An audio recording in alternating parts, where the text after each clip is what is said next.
Hi hello കൂട്ടുകാരെ, എല്ലാവർക്കും good evening. അപ്പോൾ ഇന്ന് ഞാൻ പറയാൻ വന്ന വീഡിയോ എന്താണെന്ന് വെച്ചാൽ, എനിക്കിപ്പം രാവിലെ ഒന്നും നെറ്റ് കിട്ടുന്നില്ല. അപ്പോൾ വൈകുന്നേരം മാത്രമേ നെറ്റ് കിട്ടുന്നുള്ളൂ.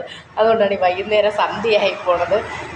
അപ്പോൾ ഞാനിന്ന് പറയാൻ വന്നത് എന്താണെന്ന് വെച്ചാൽ, വരണ്ട ചർമ്മമുള്ള ആൾക്കാർക്ക് വേണ്ടിയിട്ടുള്ള ഫേസ് മാസ്ക്, പിന്നെ ഓയിലി സ്കിന്നുകാർക്കുള്ള ഫേസ് മാസ്ക്, ഇതൊക്കെയാണ് പറയാൻ വന്നത്. അതെന്താണെന്ന് നോക്കാം. വരണ്ട ചർമ്മമുള്ള ആൾക്കാർക്ക് വേണ്ടുന്ന ഫേസ് മാസ്ക് എന്താണെന്ന് വെച്ചാൽ, ഒരു അതായത് നല്ല ഒരു ഫേസ് മാസ്കാണ്. നമ്മുടെ സാധാരണ നമ്മൾ ഉരുളക്കിഴങ്ങ് വെച്ച് ചെയ്തിട്ടുണ്ട്. എങ്കിലും ഞാൻ പറയുന്ന ഉരുളക്കിഴങ്ങിൻ്റെ കൂടെ മുൾട്ടാണി മിൽട്ടി കൂടി, ഉരുളക്കിഴങ്ങ് ജ്യൂസ് എടുക്കുന്നതിൻ്റെ കൂടെ മുൾട്ടാണി മിൽട്ടി കൂടി പിന്നെ ചേർത്തിട്ട് ഇത് രണ്ട് ഇൻഗ്രീഡിയൻസും കൂടി മുഖത്തൊന്ന് ഇട്ട് നോക്കുക. നല്ലൊരു റിസൾട്ടാണ്. അതായത് നോർമൽ സ്കിന്നുകാർക്കായാലും വരണ്ട സ്കിന്നുകാർക്കായാലും മുഖത്ത് നല്ല ഒരു ചുളിവെല്ലാം മാറി മുഖചർമ്മം മൃദുലവും സുന്ദരമാവും. അതോടൊപ്പം തന്നെ സ്കിന്നിൽ ടാൻ എല്ലാം മാറും, കണ്ണിനടിയിലെ കറുപ്പ് മാറും, സകലതും മാറും. അപ്പോൾ ഈ ഒരു ടിപ്സ് നിങ്ങൾ ചെയ്തു നോക്കുക.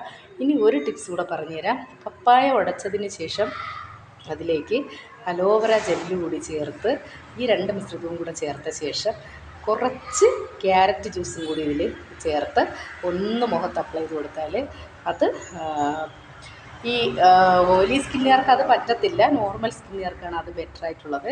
ഇനി ഓയിലി സ്കിന്നുകാർക്ക് പപ്പായ ഏറ്റവും നല്ലൊരു കാരണം. പപ്പായ മാത്രമല്ല, പപ്പായയും കാച്ചാത്ത പാലും കൂടി ഒഴിച്ച് മിക്സ് ചെയ്ത ശേഷം അത് മുഖത്ത് അപ്ലൈ ചെയ്ത് കൊടുത്താൽ ഓയിലി സ്കിന്നുകാർക്ക് ഏറ്റവും നല്ല റിസൾട്ടാണ്. അപ്പോൾ നിങ്ങളിത് ചെയ്തു നോക്കുക.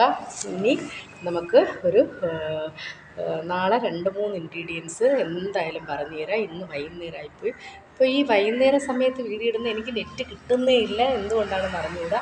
അപ്പോൾ ഞാൻ ചാർജ് ചെയ്തിട്ട് വീണ്ടും 2 പ്രാവശ്യം ഒരിക്കൽ കൂടി അത് നോക്കിയിട്ട് ഇപ്പോൾ 1.5 GB ഞാൻ ചെയ്തത്.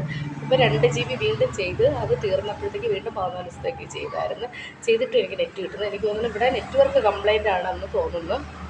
അങ്ങനെ അതായിരിക്കാം കിട്ടാത്തത്. പക്ഷേ ജിയോ ആണ്. എന്തായാലും കൂട്ടുകാരെ, നിങ്ങളെല്ലാവരുടെയും സപ്പോർട്ട് ഉണ്ടാവണം. നിങ്ങൾ ലൈക്കും കമൻറ്റ് ഷെയറും ചെയ്ത് സബ്സ്ക്രൈബ് ചെയ്യുക. അപ്പോൾ നാളെ പുതിയ വീഡിയോ ആയിട്ട് വരുന്നതായിരിക്കും. നല്ല ഇൻഗ്രീഡിയൻസ് ആയിട്ട് നാളെ വരുന്നതായിരിക്കും. എന്തായാലും ഇതെല്ലാം നിങ്ങൾ ചെയ്ത് നോക്കുക. അപ്പോൾ ടാറ്റാ, ബൈ.